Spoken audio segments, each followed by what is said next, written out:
Hello everyone, আসসালামু আলাইকুম। Welcome to my blogs. কেমন আছেন সবাই? আশা করছি সবাই ভালো আছেন। আল্লাহর অশেষ রহমতে আমরাও সবাই ভালো আছি, আলহামদুলিল্লাহ। নতুন আরও একটি ব্লগ দেখার আমন্ত্রণ জানাচ্ছি সবাইকে।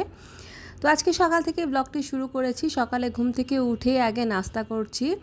আমি অ্যাজ ইউজুয়াল যা খাই তাই নিয়েছি, আর মাইশা রিদিশার জন্য বাটার বান আর বনরুটি নিয়েছি, ওরা কলা দিয়ে খাবে। তো যেহেতু আজকে আমাদের রিসেপশন প্রোগ্রাম আছে, তো আজকে আর রান্নাবান্নার কোনো ঝামেলা নেই, তাই একটু ধীরে সুস্থে খাওয়া দাওয়া কমপ্লিট করছি। খাওয়া দাওয়া কমপ্লিট করে তারপরে গোসল করতে চলে যাব, বাচ্চাদের গোসল করাবো, রেডি করাবো, কারণ আজকে আমাদের লাঞ্চ আওয়ারের প্রোগ্রাম।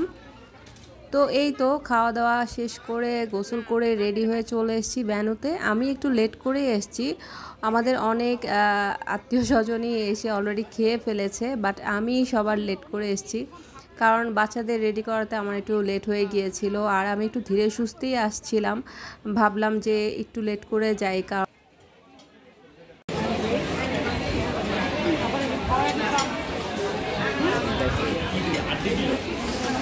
ভাবি খাওয়া যান দেখাইতে পারতেছেন।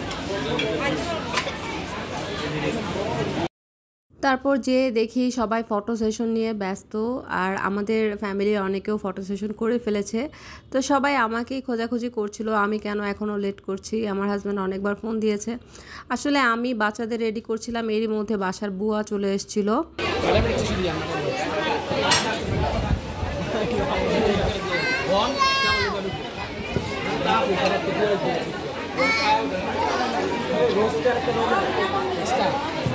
আর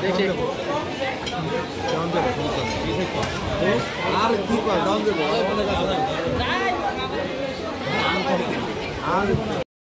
তো খালা প্রায় 2 থেকে 3 দিন পর আসলো, তো ওনাকে দিয়ে কিছুক্ষণ কাজ করাচ্ছিলাম, আর আমি বাচ্চাদের রেডি করে নিজে টায়ার্ড হয়ে গিয়েছিলাম, তাই একটু লেট হয়ে গিয়েছে। তারপর আবার নিজেরও রেডি হওয়ার একটা ব্যাপার ছিল। তো যাই হোক, সবাই অলরেডি আড্ডা দিতে বসে গিয়েছে। ফ্যামিলি বড় হলে যা হয় আর কি, গসিপিং আর গসিপিং। তো এইদিকে ওরা কাজিনরা সবাই মিলে গল্প করছিল, আর আমি যাওয়ার পরপরই খেয়ে নিয়েছিলাম সবাই একসাথে বসে। আর এখন আমরাও চলে গেলাম একটু ফটো সেশন করতে, একটু লাস্ট মুহূর্তের ফটো সেশন। আমি বসলাম খাওয়া দাওয়ার পরে, আমি আর আমার ফ্যামিলি। তো এদিক দিয়ে ওরা এখন কাজিনরা মিলে ফটো সেশন করবে, সবাই দাঁড়িয়ে আছে।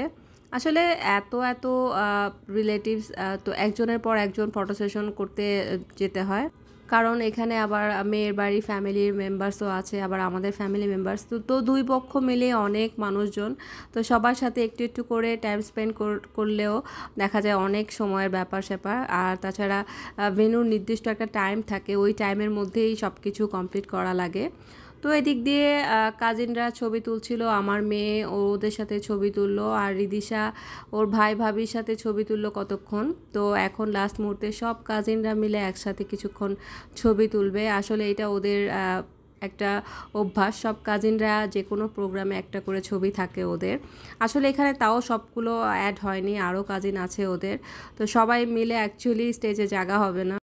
তো লাস্ট ফটো সেশন করে আমরা সবাই বাসায় চলে এসেছি, আর বউ চলে গিয়েছে তাদের বাসায়, যেহেতু রিসেপশন ছিল, আর ওদের কাজিনরা কয়েকজন গিয়েছে, মাইশাও গিয়েছে বউয়ের সাথে ওদের বাসায়। তো আমি বাসায় আসার পর আমার হাজব্যান্ড বলছিল একটু ঝাল ঝাল কিন্তু কিছু খেতে ইচ্ছে করছে, অনেক দিন ধরে দেখা যায় পোলাও মাংসই খাওয়া হচ্ছিল, তাই রাতের জন্য আজকে ডিম আর শুটকি ভুনা করেছি, আর ভাবি খাবার পাঠিয়েছে, ওগুলো রিদিশাকে দিয়েছি। তো আজকে এই পর্যন্তই।